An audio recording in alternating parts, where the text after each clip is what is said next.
ये बात उन दिनों की है जब गौतम बुद्ध आत्मज्ञान की खोज में तपस्या कर रहे थे और उनके मन में विभिन्न प्रकार के प्रश्न उमड़ रहे थे। उन्हें प्रश्नों का उत्तर चाहिए था, लेकिन अनेक प्रयासों के बाद भी उन्हें सफलता नहीं मिली। वे आत्मज्ञान की प्राप्ति के लिए कठोर तपस्या करने लगे, अनेक कष्ट सहन किए और कई स्थानों की यात्राएं की, परंतु जो समाधान उनको चाहिए था वह उनको मिला नहीं। एक दिन गौतम बुद्ध के मन में कुछ निराशाजनक विचार आने लगे और वे सोचने लगे कि धन, माया, मोह और संसार की समस्त वस्तुओं का भी त्याग कर दिया, फिर भी आत्मज्ञान की प्राप्ति नहीं हुई। और क्या मैं कभी आत्मज्ञान प्राप्त कर सकूंगा? और मुझे आगे क्या करना चाहिए?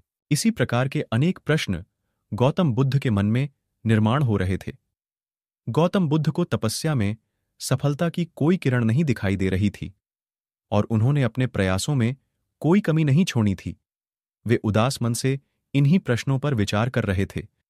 तभी इसी दौरान उन्हें प्यास लगी और वे अपने आसन से उठकर जल पीने के लिए सरोवर के पास गए।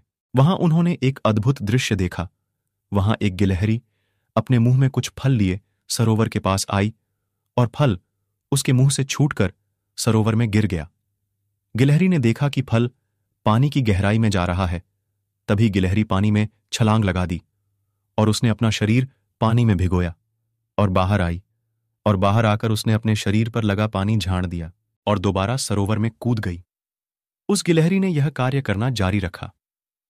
बुद्ध उसे देख रहे थे, लेकिन गिलहरी इस बात से अनजान थी और वह लगातार अपने काम में जुटी रही। तभी बुद्ध सोचने लगे, ये कैसी गिलहरी है जो सरोवर का जल कभी नहीं सूखा सकेगी। लेकिन इसने हिम्मत नहीं हारी और वह पूरी शक्ति लगाकर सरोवर खाली करने में जुटी है। अचानक गौतम बुद्ध के मन में एक विचार का उदय हुआ।